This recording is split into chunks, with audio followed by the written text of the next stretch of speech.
traduction possible du livre des livres, le Al-Qur'an al-Karim. Un. Deuxièmement, pourquoi? Parce que nous sommes noirs, nous ne serions pas plus disants et mieux disants que ceux qui ont une pigmentation provisoire, même si celle-là n'est jamais plus belle que la nôtre. Nous n'avons pas de complexe. Si le Mahdi a été incarné ou réincarné ou est apparu ici, pourquoi nous n'en serions jamais aussi fiers que l'est le principe de cette incarnation? Et nous ne prenons aucun complexe. Aucun arabe, aucun autre vivant de la planète nous dira parce que c'est en Afrique, parce que c'est au Sénégal, donc ce n'est pas vrai. Il faut argumenter à l'endroit et nous dire ce n'est pas, vous n'êtes pas d'accord. Pour n'être pas d'accord avec Makalou, il faut servir des arguments. Il ne faut pas être un militant. Il faut être un expert. Il ne s'agit pas de dire moi je suis de Touba ou de Tiawan ou de Yassad, encore que Touba, Tiawan, Yassad et les autres n'ont jamais été dans la discontinuité d'une relation au sommet de la hiérarchie de Batin avec Baïla. Nous ne réagissons pas en talibé qui cultive ce qui n'est pas du tout accessible au raisonnement parce que simplement, proche de l'idolâtrie, il le proclame parce qu'il faut bien que cela soit comme ça. C'est ça l'idéologie. Nous sommes le peuple de la démonstration, de l'argumentation. Et nous avons l'intention de démontrer que la mission suprême, celle de veille, de régulation du monde perturbé, surtout Akhir Zaman, c'est la mission que Allah, il lui a plu de donner, donc d'attribuer à Sayyidina Muhammad alayhi salatu salam, et nous avons la pertinence de la pensée, de la démonstration que Sayyidina Muhammad alayhi salatu salam, moi Sayyidina Muhammad alayhi salatu salam, nous allons le démontrer. Nous allons le prendre en charge, mais sous le registre universitaire. Avec donc, je conclus, deux arguments. Des arguments de fond qui donnent le livre. Il faut se lever de bon matin pour dire déchirer cet ouvrage. Parce que d'ailleurs, on ne le déchire jamais un ouvrage. On ne le consulte jamais non plus, on ne le consulte pas au contraire. Mais le contenu de cet ouvrage, qui sont des travaux universitaires, il faut être rien moins qu'un universitaire pour y plaider, pour y séjourner, pour en discuter, pour s'en persuader, pour le porter, et même pour porter une contradiction. Notre contribution aura été de dire, Ndegeteyo, depuis 1978, vous verrez dans les semaines, dans les jours qui viennent, Inch'Allah, les lettres capitales en quoi la route de l'Académie africaine Amadou Hampateba, 33 ans de travaux, 1978-2011 au moins, est un routine spécifiquement universitaire, sur deux points, dont la pertinence du projet a été partagée par des esprits intelligents d'ici et d'ailleurs. Le professeur René Kapilkouti, patron du Collège de France, le Collège de France vient avant la Sorbonne, nous a dit, comme d'une méthode, cette institution, l'Académie, rendra à l'Afrique ce que nous, les Touba, lui avons toujours volé, c'est-à-dire elle-même. À dégueter cette institution, ainsi qualifiée elle-même, de Faworon Djebboulou. Elle doit être sourcée là où finalement est la source fondamentale. Dégueter la manière dont on a été combattu était une bonne manière, puisque tant qu'on a gardé les ablutions, dissions-nous avoir l'estomac dans la salle. Dissions-nous d'avoir d'autres eaux à boire que notre prostitution. Dissions-nous avoir été traqués. Ce n'est pas seulement pour dire pourtant elle est ronde ou la terre est tourne, etc. Mais nous avons eu cette conviction comme une révélation. Parce que nous, en Casamance, en tout cas moi, je ne connaissais pas Baïlaï. C'est à partir de l'histoire de la réconciliation et du pardon que la communauté Ahloulaï nous a demandé de prendre en charge, parce que à l'époque, quand ils étaient venus nous voir pour nous prêter main forte en Casamance à la place de Gao, nous nous étions écondus à leur égard. Aussi, le Khalif n'a pas pardonné. Pour qu'il pardonnât, il fallait que le pardon, moi, moi j'ai considéré que ma mission était terminée à l'intérieur. On m'a dit, ah non, que non pas. Vous devez faire la restitution pour qu'à l'extérieur, tout le monde comprenne de quoi il s'agit. Monsieur le modérateur, c'est là que j'ai rencontré le message de Baïlaï. Parce que dans les échanges avec Baïdi, je me suis dit, C'est pour ça que vous êtes éminemment universitaire. Et je lui disais hier, nous n'avons aucun complexe. De toute façon, une part. Personne ne me démontrera qu'il n'est pas universitaire. L'ensemble de nos collègues de la planète nous respectent parce que nous nous imposons à le respect. Et nous nous imposons à le respect non pas comme stabilisateur, non pas comme marqueur de la transformation fondamentale, mais comme universitaire. Et nous, rien que nous, mais professeur Malami Kourema, j'ai choisi aujourd'hui d'être ici, au cœur de la communauté Ahmadaï, de prononcer l'ouverture du chaire au service pleinement, entièrement et exclusivement de la cause de la trajectoire humaine, restituée on ne peut mieux par les spiritualités et par la foi, dans la démonstration qu'il faut tenter pour nous donner le souhait. J'ai choisi de me fonder sur l'argumentaire qu'il a développé au moins, après au nom, le premier. Je me fonde au moins sur deux arguments pour créer la chair de l'animal de la vie. Vous savez ce qu'est le premier argument? Pendant 1 an, 2 ans, 3 ans au moins, vous savez, notre métier, nous les universitaires, c'est comme les archéologues. Je me suis rendu moi-même compte, comme dans l'archéologie de notre mémoire, que cette pierre s'appelle cette pierre. Qu'elle est pierre et qu'elle n'est pas plate. Et que pierre ou dans sa pointe de la simili, mais cette pierre-là, c'est finalement la matière première. Je me suis rendu compte en université par moi-même, à Jamalai, dans le territoire de ce que j'appelle la principauté Ahmadaï, de chacun des détails de mon intime politique. C'est pour cela que personne ne me l'a rappelé. Je suis persuadé, à l'observation, que Sayyidina Ali Muhammad alayhi salam est bien le mal. Je vais le démontrer avec mes limites, avec ma force institutionnelle, en m'appuyant sur la force fondamentale redoutable de vous qui êtes porteurs d'arguments et porteurs d'arguments. Il ne s'agit pas de raconter des histoires. Il ne s'agit pas de se le raconter. Il ne s'agit pas de se gargariser. Il s'agit de démontrer qu'il en est autrement. Et même mieux qu'il n'en est pas autrement. C'est ça la paix. Nous sommes tous ignorants, je ne dis pas des ignorants. À la seule différence que nous n'ignorons pas l'unité. Dans la somme de ces ignorances relatives, la paix, c'est de montrer que Sayyidina l'imam alayhi salam, c'est bien dit. Et je termine en disant que je me suis fondé sur deux arguments pour ériger et vous proposer la chair. L'argument deuxième qui n'est pas second. Second, c'est la liste terminée. Premier, second. Deuxième, la liste continue. Argument deuxième, c'est l'avènement de mon frère. Vous voyez comme c'est curieux et ami. Il y a 2 jours, je crois, il m'a dit, professeur, cette fois-ci, c'est moi qui fais la crème. Il était chez lui à son école. Et il faisait une démonstration. Faisant référence au fait qu'il eut un temps où ce fut moi qui, comme tu dirais, teint la crème. Nous nous sommes rencontrés à l'université. Et lorsque donc nous devions préparer ensemble cette rencontre, il m'a dit, je viens. Je dis que non pas. C'est pas toi qui viens, c'est moi qui reviens. Parce que yow yaay jàtti bi fii ci officier de l'aliment. Jàtti bi au sens universitaire. C'est pour ça que je vous donne tout le respect et toute la considération que vous méritez parce que vous n'en méritez jamais moins. Et c'est pour ça aussi que j'ai l'heure de m'appuyer sur vous et de compter sur Nourullah.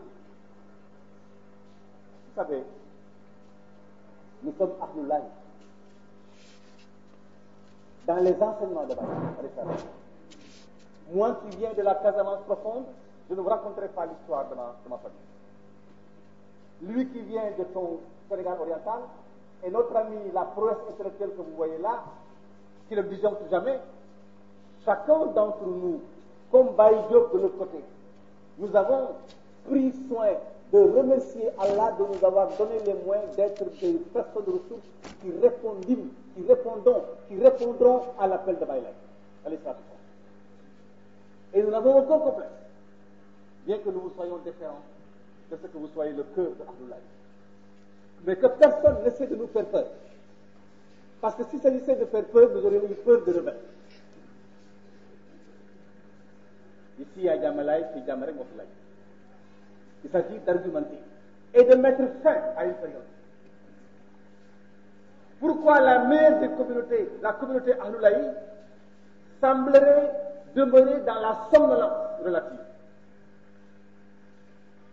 Pourquoi nous ne prendrions pas en charge le capitanat du vaisseau de la planète spirituelle tel que c'est en l'occurrence dans la mission du prophète Mohammed alayhi salam? Pourquoi serions-nous frileux? Nous allons nous dérouler, nous allons déverrouiller, nous allons argumenter, nous allons nous prononcer. Et j'aurais souhaité que cette prononciation fût une œuvre commune, alors que de briques et de brocs, elle nous est particulière. Je termine par la première image, l'argument premier, dans quoi je m'étais dit, à travers quoi je me suis dit, ci dëgg-dëgg bàyyi laay day su dul bàyyi laay ngeen wax ma kan mooy bàyyi laay.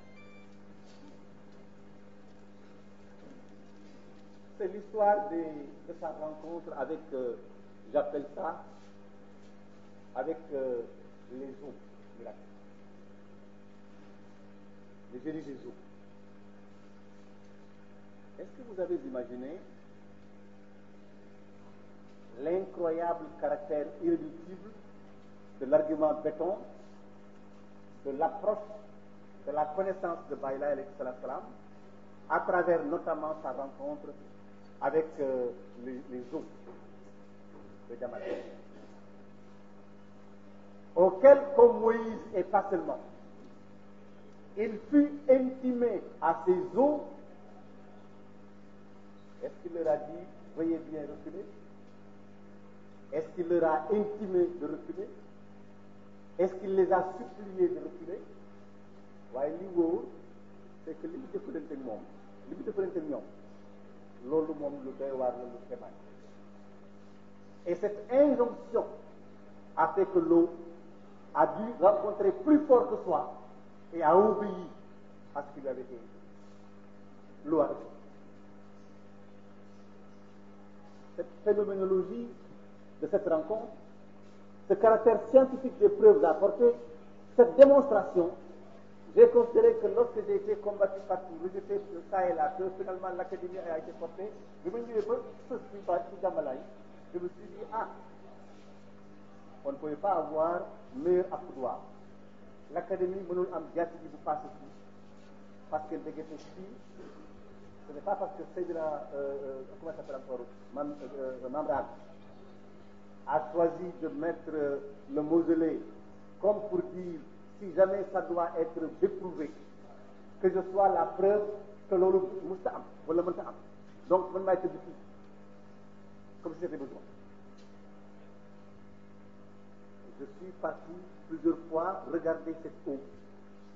Je l'ai vu moutonner. Ce n'est pas simplement les peuples de l'eau.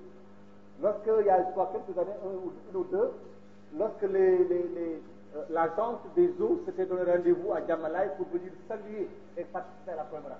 Vous vous souvenez?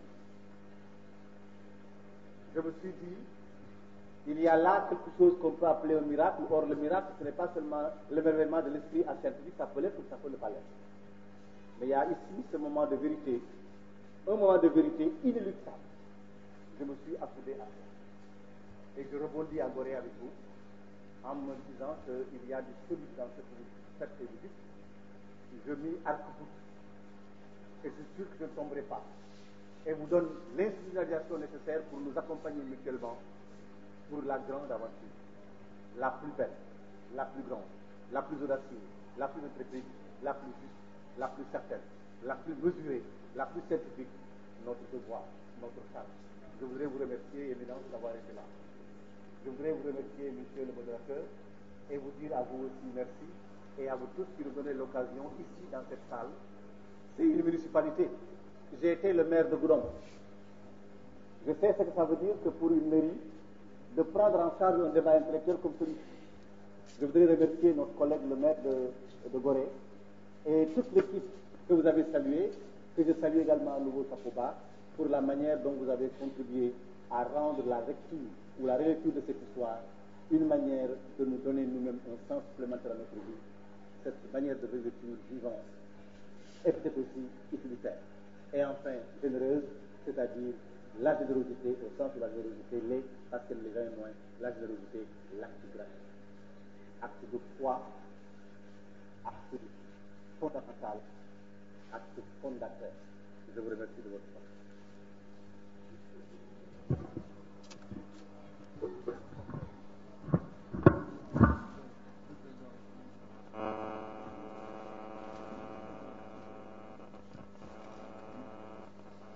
Voilà, j'ai demandé à Bakir de m'aider à sacrifier à une promesse que j'ai faite à un ami que je ne vois pas. J'espère qu'il est en train d'enregistrer quelque part. Pour lire juste un petit passage concernant un homme qu'on ne peut pas détacher de Gorée. J'ai parlé de Ababakar Joseph Ndiaye. J'espère qu'il est en train de suivre quelque part. Donc, finalement, il a suscité, c'est Allah, il a suscité Ahmad, étoile brillante, du sein d'une nation autrefois rejetée, Ismaël, et exclusivement vers elle. Puis il l'a élevé hors des familles, clans, tribus, nations et peuples, au-dessus de l'humanité, dans son entièreté.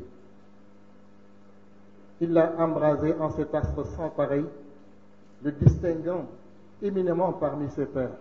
Il en a fait l'exclusif prophète universel dans tous les sens du terme, même celui souvent insoupçonné du genre de prophète. Il a béni des contrées en Orient comme en Occident. Il a sacralisé les divisions du temps, des siècles, des années, des mois, des jours, dont vendredi. Des moments du jour, et tiens, même une nuit, celle du destin. Quelquefois, méandre d'une insondable sinuosité, sa voix emprunte des voies inattendues, surprenantes. Peu soucieuse des couleurs, des formes, de l'opulence ou de la misère qu'elle a pourtant voulu susciter, elle ne tient qu'à son soi, souverain, créateur. C'est la voix citoyenne d'une grande démocratie où naguère le ton nocturne de la peau scellait misérablement un destin, enchaînant scandaleusement une liberté proclamée avec faste, au fond d'obscures et tristes célèbres et tristes ténèbres de Géol, d'un piteux silence, et où le fils d'un authentique nègre d'Afrique, il s'agit de Obama, est reconduit sans embâche à la magistrature suprême contre nombre d'attentes. C'est là, croit-on, dans une indifférence coupable ou une ignorance malheureuse, la plus haute distinction d'un descendant de Cham, c'est l'ancêtre des nègres. Que non, c'est la voix rauque, chaude et pathétique d'un nègre octogénaire, éteinte un vendredi à l'île Martyre, un siècle après celle de son maître de son temps, élu, méprisé des méprisés de la trilogie senghorienne de la souffrance, mais élu, également parti vendredi. Une voix nègre, rappelant étrangement les compagnons du prophète et de Marie, et qui, aujourd'hui, repose, lumière silencieuse près du Messie. Une voix militante, mais sereine, sans rancune ni rancœur, ayant prêché un quart de siècle durant, pareille à celle de son guide, contre la plus odieuse horreur de l'histoire, même plus odieuse que la Shoah. Voix progéniture d'un ange noir, Michel, dont la mémoire fidèle a croisé et reconnu un jour, à Gorée, la tonnante et immaculée voix noire, tout de blanc, drapé. L'élu. Si la voix de Dieu était la leur, les hommes l'auraient comme elle, divine preuve, à l'appui, reconnue, et comme elle, il lui aurait certainement fait allégeance. Malheureusement, vox Dei non est, vox populi. La voix du peuple. Je crois que nous avons continuer pour 18h. Mais nous m'avons signalé depuis sànq que ne waxtu bi jot na war nañu julli war nañu ensuite dem ci après-midi bi fële ci tente bi mais li ñu bëggoon wax professeur dama bëggoon jox après imam Diall mu sànn ci kàddu ñu tëj ñi waroon wax yëpp dañ leen di ñaan yàlla ñaan plutôt ñu bàyyi noonu ba beneen ñu bàyyi imam Diall mu wax bëggoon nañ jox waa Layène famille yi ñu wax amicale des étudiants Layène mais 3 heures jot na war nañu julli war nañu dem donc il faut ñu tënk mais c'est pour juste dire au professeur Kourouma que cette aventure-là nous allons la mener ensemble nous allons nous dissoudre dans ce projet nous allons moutonner ensemble et je pense que yàlla dinañ jàppale tout à fait vous avez notre retour donc Pape Maguette non wax ne rek jaar-jaaru Seydina Limam ci Gorée dafa am benn baat buñ ciy sànni mooy daf ñu jàngal lan mooy baale ak jëllale ndax biñ ko tooñee dafa baal jëllale ba pare nañu pour ñu nëbbalante ay ayib te loolu bokk na ci li tax ñu yónni yonente bi sallallahu alayhi wa sallam parce que yërmande la donc xëy na ci yeneen jotaay dinañ ko gën a mën a argumenter. président benn minute rek Layène famille. asalaamaaleykum Laye Makhtar Laye di rafetlu waxtaan bi macha allah Makalu Kourouma ak tamit li nga xamante ni Pape Maguette li mu ndaw def na ko si. dinaa tamit comme ni ko ñëpp waxee rek Seydina alayhi salaam relation bi mu amoon ak abolition traite négrière def naa loolu lu rëy la li nga xamante ni man moom laa siy jàngat ci li nga xamante ni def naa recherche yu ndaw rek fan yi li nga xamante ni moom lañu bi nga xamante ni moo abolir esclavage laata mu koy bind 3 mois avant mu koy bind Victor Sossow mi ngi woon fii Sénégal février 1848 ñu teg si 3 mois abolition boobu ñëw en 27 avril le 27 avril 1848 defe naa loolu mbir mu rëy la si affaire Seydina alayhi salaam mi mel ni nit ko xamante ni dafa ñëw pour ressourcer wu parce que boobu Seydina alayhi salaam judd na ba mu am 3 ans bu fekkee da nga considéré ni mi ngi bu fekkee da nga considéré ni 845 la judd comme ni ko professeur Assane Sélé di waxee wala comme ni nga ko waxee da ngay gis ni mi ngi am wala 5 mu rëy la si boo xam ne man bi ma gisee sama dafay que mu ñëw 3 mois après mbir mi am defe naa man loolu rek laa amoon ci ma daan ni bëggoon guddal mais di rafetlu teewaayu ñëpp asalaamaaleykum wa rahmatullahi taala wa barakatuh jërëjëf président xam naa dinañ am occasion aussi parce que ñoom tam amical bi ñu ngi def lu am solo moom mooy les rendez-vous du mardi loo xam ne bii passé c'est les grands économistes qui ont appelé pour réfléchir un peu sur la politique financière de la communauté di fàttali aussi que diine ji bu numéro bu bees bi génn na mi ngi nii One Layène famille ñoo ko def plus encore le livre de Makalu qui est là en vente parce que ku ci soxla rek mun nga rapproché wu ci ñoom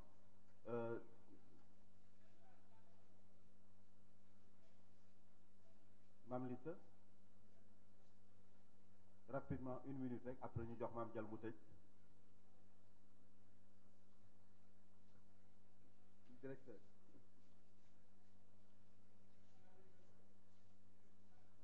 voilà ak jàmm laay def voilà bismillahi rahmaani rahim asalaamaaleykum wa rahmatullah maa ngi jéggalu bu baax maa ngi jéggalu assistance bi jéggalu sunu kilifa yi fi toog gars yi dañoo weñ sama loxo waaye wax dëgg yàlla fii moom awma fi parole xanaa di sant yàlla rek di julli ci yonent bi xam ne moom la yàlla yónni woon démb yónni ko tey muy sunu chance di Seydina Imamillahi Mahdi alayhi salaam di wax ne comme ko président amical waxee rek Gorée li mu représenté pour ñun jeune Layène dafa bari ñu jàng histoire dégg histoire Gorée dem ba UNESCO def ko patrimoine mondial de l'humanité ñu xam ne Seydina Imamillahi alayhi salaam jaar na fi xam li Gorée représenté par rapport ak cette traite négrière qui a vraiment handicapé l'Afrique de beaucoup de choses ñun ñu xam ne comme ni ko professeur waxee nous avons un devoir de positionnement